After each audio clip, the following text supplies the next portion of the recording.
ನಮಸ್ಕಾರ ಸ್ನೇಹಿತರೆ, ನಮ್ಮ ನಂಬಿಕೆಗೆ ಸ್ವಾಗತ ಸುಸ್ವಾಗತ. ಸ್ನೇಹಿತರೆ, ಸುತ್ತಲೂ ಸಾವಿರಾರು ಕಿಲೋಮೀಟರ್ ವರೆಗೆ ಕೇವಲ ನೀರು, ಅದರ ಮಧ್ಯೆ ಒಂದು ಪುಟ್ಟ ದ್ವೀಪ. ಅಲ್ಲಿ 80 ಟನ್ ತೂಕದ ಮೌನವಾಗಿ ನಿಂತಿರುವ ಸಾವಿರಾರು ದೈತ್ಯ ಕಲ್ಲಿನ ಪ್ರತಿಮೆಗಳು. ಭೂಮಿಯ ನಕ್ಷೆಯಲ್ಲಿ ಒಂದು ಚುಕ್ಕೆಯಂತಿರುವ ಪುಟ್ಟ ದ್ವೀಪದ ಸುತ್ತಲೂ ಸಾವಿರಾರು ಕಿಲೋಮೀಟರ್ಗಳವರೆಗೆ ಬೇರೆ ಯಾವ ದೇಶವೂ ಇಲ್ಲ, ಮನುಷ್ಯರೂ ಇಲ್ಲ. ಆದರೆ ಇಲ್ಲಿರೋದು ಕೇವಲ 900ಕ್ಕೂ ಹೆಚ್ಚು ದೈತ್ಯಾಕಾರದ ಕಲ್ಲಿನ ಪ್ರತಿಮೆಗಳು ಮಾತ್ರ. ಅವುಗಳಿಗೆ ಮನುಷ್ಯರ ಮುಖವಿದೆ, ಆದರೆ ಗಾತ್ರ ಮಾತ್ರ ಪರ್ವತದಷ್ಟಿದೆ. ಜನ ಹೇಳ್ತಾರೆ ಈ ಪ್ರತಿಮೆಗಳು ರಾತ್ರಿ ಹೊತ್ತು ಮಾತನಾಡ್ತವೆ ಅಂತ. ಮತ್ತೊಂದು ಕಡೆ ವಿಜ್ಞಾನಿಗಳು ಹೇಳ್ತಾರೆ ಈ ದ್ವೀಪದಲ್ಲಿ ಒಂದು ಕಾಲದಲ್ಲಿ ನರಭಕ್ಷಕರು ವಾಸಿಸುತ್ತಿದ್ರು ಅಂತ.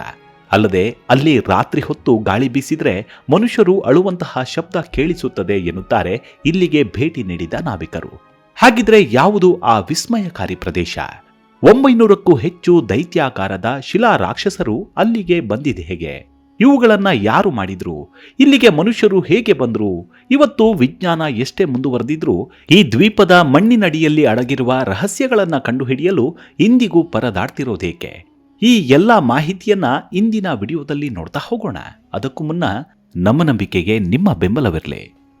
ಎಲ್ಲ ವಿಧದ ತ್ವಚೆಯ ಸಮಸ್ಯೆಗಳಿಗೆ ಧೀಮಹಿ ಪ್ರಾಡಕ್ಟ್ ರಾಮಬಾಣದಂತೆ ಕೆಲಸ ಮಾಡುತ್ತೆ. ಕೇವಲ 3 ದಿನದಲ್ಲೇ ವ್ಯತ್ಯಾಸ ನೋಡ್ತೀರಾ. ಯಾವುದೇ ಅಡ್ಡ ಪರಿಣಾಮಗಳಿಲ್ಲ. ಕೆಮಿಕಲ್ ರಹಿತವಾದ 16 ನೈಸರ್ಗಿಕ ಪದಾರ್ಥಗಳ ಮಿಶ್ರಣದಿಂದ ತಯಾರಾದ 100% ಆರ್ಗ್ಯಾನಿಕ್ ಧೀಮಹಿ ಪ್ರಾಡಕ್ಟ್. ಹೆಚ್ಚಿನ ಮಾಹಿತಿಗಾಗಿ ಕೆಳಕಂಡ ದೂರವಾಣಿಗೆ ಸಂಪರ್ಕಿಸಿ. ಸ್ನೇಹಿತರೆ, ಅದು 1722ರ ಏಪ್ರಿಲ್ 5. ಆ ದಿನ ಭಾನುವಾರ. ದಕ್ಷಿಣ ಪೆಸಿಫಿಕ್ ಸಾಗರದ ಮಧ್ಯೆ ಡಚ್ ನಾವಿಕ ಜಾಕೋಬ್ ರೋಗ್ವೇನ್ ತನ್ನ 3 ಬೃಹತ್ ಹಡಗುಗಳೊಂದಿಗೆ ಹೊಸ ಭೂಮಿಯನ್ನ ಹುಡುಕುತ್ತಾ ಸಾಗುತ್ತಿದ್ದ. ಮಂಜು ಮುಸುಕಿದ ಮುಂಜಾನೆ. ಸಮುದ್ರದ ಮಧ್ಯೆ ತಿಂಗಳುಗಟ್ಟಲೆ ಅಲೆದಾಡಿ ದಣಿದಿದ್ದ ಜಾಕೋಬ್ ರೋಗ್ವೇನ್ ಮತ್ತು ಆತನ ತಂಡಕ್ಕೆ ದೂರದಲ್ಲಿ ಒಂದು ಭೂಮಿ ಕಾಣಿಸ್ತಿತ್ತು. ಹಡಗು ದ್ವೀಪದ ಹತ್ತಿರ ಹೋಗ್ತಿದ್ದಂತೆ ದ್ವೀಪದಲ್ಲಿದ್ದ ನೂರಾರು ಆದಿವಾಸಿಗಳು ಸಮುದ್ರ ತೀರಕ್ಕೆ ಓಡಿ ಬಂದರು. ಇಷ್ಟು ದೊಡ್ಡ ಮರದ ಹಡಗುಗಳನ್ನ ಅವರು ಹಿಂದೆಂದೂ ನೋಡಿರಲಿಲ್ಲ. ರೋಗ್ವೆನ್ ತನ್ನ ತಂಡದೊಂದಿಗೆ ಸಣ್ಣ ದೋಣಿಗಳಲ್ಲಿ ದಡಕ್ಕೆ ಇಳಿದಾಗ ಅಲ್ಲಿರೋ ಜನ ಆಶ್ಚರ್ಯದಿಂದ ನೋಡ್ತಿದ್ರು. ಕೆಲವು ಸಂಶೋಧಕರ ಪ್ರಕಾರ ಬಿಳಿ ಚರ್ಮದ ಈ ನಾವಿಕರನ್ನ ನೋಡಿ ಸ್ಥಳೀಯರು ಅವರು ತಮ್ಮ ದೇವರುಗಳು ಅಥವಾ ಪೂರ್ವಜರ ಆತ್ಮಗಳು ಎಂದು ಭಾವಿಸಿ ಕೈ ಮುಗಿದು ಸ್ವಾಗತಿಸಿದ್ರು. ಇನ್ನು ಇದೇ ವೇಳೆ ಜಾಕೋಬ್ ಕಂಡ ಆಘಾತಕಾರಿ ದೃಶ್ಯ ಅಂದ್ರೆ ಸಾಲು ಸಾಲಾಗಿ ನಿಂತಿದ್ದ ದೈತ್ಯ ಪ್ರತಿಮೆಗಳು. ಆತ ತನ್ನ ಡೈರಿಯಲ್ಲಿ ಇವು ಮನುಷ್ಯರಲ್ಲ, ರಾಕ್ಷಸರು ಅಂತ ಬರೆದುಕೊಂಡಿದ್ದ. ಯಾಕಂದ್ರೆ ಆ ಪ್ರತಿಮೆಗಳ ಎತ್ತರ ಮತ್ತು ಅವುಗಳ ತಲೆಯ ಮೇಲಿದ್ದ ಕೆಂಪು ಕಲ್ಲುಗಳು ದೂರದಿಂದ ನೋಡುವಾಗ ಭಯಾನಕವಾಗಿ ಕಂಡಿದ್ವು. ಜಾಕೋಬ್ ರೋಗ್ವೆನ್ ಈ ದ್ವೀಪವನ್ನ ಪತ್ತೆ ಹಚ್ಚಿದ್ದು 1722ರ ಏಪ್ರಿಲ್ 5ರಂದು. ಆ ದಿನ ಕ್ರೈಸ್ತರ ಪವಿತ್ರ ಹಬ್ಬವಾದ ಈಸ್ಟರ್ ಸಂಡೇ ಆಗಿತ್ತು. ಆ ಸಂದರ್ಭದಲ್ಲಿ ದ್ವೀಪ ಕಣ್ಣಿಗೆ ಬಿದ್ದಿದ್ದರಿಂದ ಅದರ ನೆನಪಿಗಾಗಿ ಇದಕ್ಕೆ ಪಾಸ್ಟ್ ಐಲ್ಯಾಂಡ್ ಅಂತ ಹೆಸರಿಟ್ರು. ಇದನ್ನ ಇಂಗ್ಲಿಷ್ನಲ್ಲಿ ಈಸ್ಟರ್ ಐಲ್ಯಾಂಡ್ ಅಂತ ಕರೆಯಲಾಗತ್ತೆ. ಸ್ಥಳೀಯ ರಾಪಾನುಯಿ ಜನ ಈ ದ್ವೀಪವನ್ನ ಮೊದಲಿನಿಂದಲೂ ರಾಪಾನುಯಿ ಎಂದೇ ಕರೀತಾರೆ. ಅಲ್ಲದೆ ಪ್ರಾಚೀನ ಕಾಲದಲ್ಲಿ ಇದನ್ನ ತೇ ಪಿತೋ ಓ ತೇ ಹೆನುಮಾ ಅಂತ ಕರೀತಿದ್ರು. ಇದರ ಅರ್ಥ ವಿಶ್ವದ ಹೊಕ್ಕಳು ಎಂದರ್ಥ. ಅಂದಹಾಗೆ ಈಸ್ಟರ್ ದ್ವೀಪದಲ್ಲಿರುವ ಈ ದೈತ್ಯಾಕಾರದ ಶಿಲಾ ಪ್ರತಿಮೆಗಳನ್ನ ಸ್ಥಳೀಯವಾಗಿ ಮೋಯಿ ಅಂತ ಕರೆಯಲಾಗತ್ತೆ. ಇವುಗಳನ್ನ ರಾಪಾನುಯಿ ಎಂಬ ಪ್ಯಾಲಿನೇಷಿಯನ್ ಬುಡಕಟ್ಟು ಜನರು ಕೆತ್ತಿದ್ದಾರೆ ಅಂತ ಹೇಳ್ತಾರೆ. ಇನ್ನು ಈ ದೈತ್ಯ ಪ್ರತಿಮೆಗಳ ಇತಿಹಾಸ ಇವತ್ತಿನದಲ್ಲ, ಇದು ಸಾವಿರಾರು ವರ್ಷಗಳಷ್ಟು ಹಳೆಯದು. ಈ ಪ್ರತಿಮೆಗಳನ್ನ ಯಾವಾಗ ಕೆತ್ತಲಾಯಿತು ಮತ್ತು ಯಾಕೆ ಈ ನಾಗರಿಕತೆ ಇದ್ದಕ್ಕಿದ್ದಂತೆ ಮಾಯವಾಯಿತು ಅನ್ನೋದು ಒಂದು ದೊಡ್ಡ ಸಸ್ಪೆನ್ಸ್ ಥ್ರಿಲ್ಲರ್ ಕಥೆ ಥರ ಇದೆ. ಇತಿಹಾಸದ ಪ್ರಕಾರ ಕ್ರಿಸ್ತಶಕ 800ರ ಸುಮಾರಿಗೆ ರಾಪಾನುಯಿ ಎಂಬ ಸಾಹಸಿ ಜನರು ಸಾವಿರಾರು ಮೈಲಿಗಳ ಸಮುದ್ರವನ್ನ ಸಣ್ಣ ದೋಣಿಗಳಲ್ಲಿ ದಾಟಿ ಈ ಪುಟ್ಟ ದ್ವೀಪಕ್ಕೆ ಬಂದರು. ಅಂದು ಈ ದ್ವೀಪ ಹಚ್ಚ ಹಸಿರಾಗಿತ್ತಂತೆ. ಆರಂಭದಲ್ಲಿ ಅವರು ಸಣ್ಣ ಸಣ್ಣ ಪ್ರತಿಮೆಗಳನ್ನ ಕೆತ್ತಲು ಶುರು ಮಾಡಿದ್ರು. ಅಷ್ಟಕ್ಕೂ ಪ್ರತಿಮೆಗಳ ನಿರ್ಮಾಣಕ್ಕೆ ಪ್ರಮುಖ ಕಾರಣ ಅಂದ್ರೆ ತಮ್ಮ ಪೂರ್ವಜರ ಆರಾಧನೆ. ರಾಪಾನುಯಿ ಜನರು ತಮ್ಮ ಬುಡಕಟ್ಟಿನ ಶ್ರೇಷ್ಠ ನಾಯಕರು ಅಥವಾ ಪ್ರಮುಖರು ಸತ್ತ ನಂತರ ಅವರು ದೇವರಾಗ್ತಾರೆ ಅಂತ ನಂಬಿದ್ರು. ಈ ಪ್ರತಿಮೆಗಳು ಆ ನಾಯಕರ ಜೀವಂತ ಮುಖಗಳು ಅಂತ ಇವತ್ತಿಗೂ ನಂಬಲಾಗಿದೆ. ಇವುಗಳನ್ನ ಗ್ರಾಮದ ಕಡೆಗೆ ಮುಖ ಮಾಡಿ ನಿಲ್ಲಿಸಲಾಗ್ತಿತ್ತು. ಯಾಕಂದ್ರೆ ಸತ್ತ ಮೇಲೂ ತಮ್ಮ ನಾಯಕರು ತಮ್ಮನ್ನ ರಕ್ಷಿಸ್ತಾರೆ ಎಂಬುದು ಅವರ ಅಚಲ ನಂಬಿಕೆಯಾಗಿತ್ತು.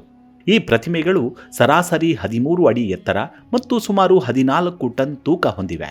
ಇಲ್ಲಿವರೆಗೂ ಪತ್ತೆಯಾದ ಅತಿ ಎತ್ತರದ ಪ್ರತಿಮೆ ಅಂದ್ರೆ ಪಾರೋ. ಇದು ಸುಮಾರು 33 ಅಡಿ ಎತ್ತರವಿದ್ದು 52 ಟನ್ ತೂಕವಿತ್ತು.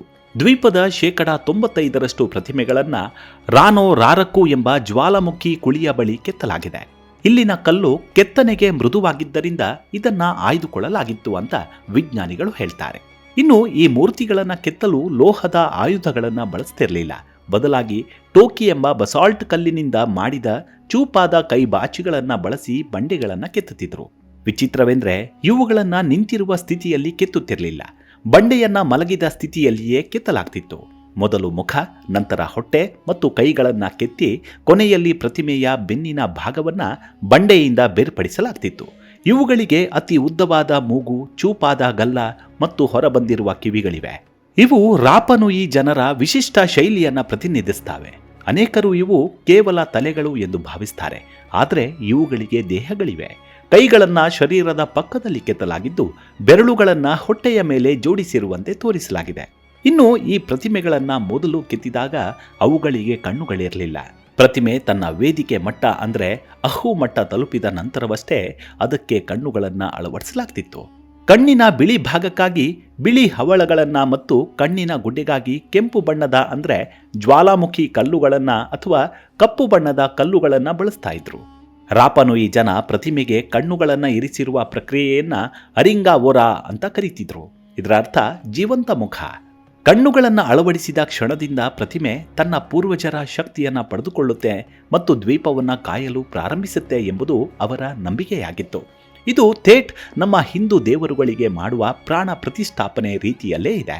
ಇನ್ನು ಈ ಪ್ರತಿಮೆಗಳನ್ನ ಸಮುದ್ರಕ್ಕೆ ಬೆನ್ನು ಹಾಕಿ ಗ್ರಾಮಗಳ ಕಡೆಗೆ ಮುಖ ಮಾಡಿ ನಿಲ್ಲಿಸಲಾಗ್ತಿತ್ತು. ಯಾಕಂದ್ರೆ ತಮ್ಮ ಬುಡಕಟ್ಟಿನ ಶ್ರೇಷ್ಠ ನಾಯಕರು ಅಥವಾ ಪ್ರಮುಖರು ನಮ್ಮನ್ನ ಕಾಯುತ್ತಾರೆ ಎಂಬ ನಂಬಿಕೆ ಅವರದ್ದಾಗಿತ್ತು.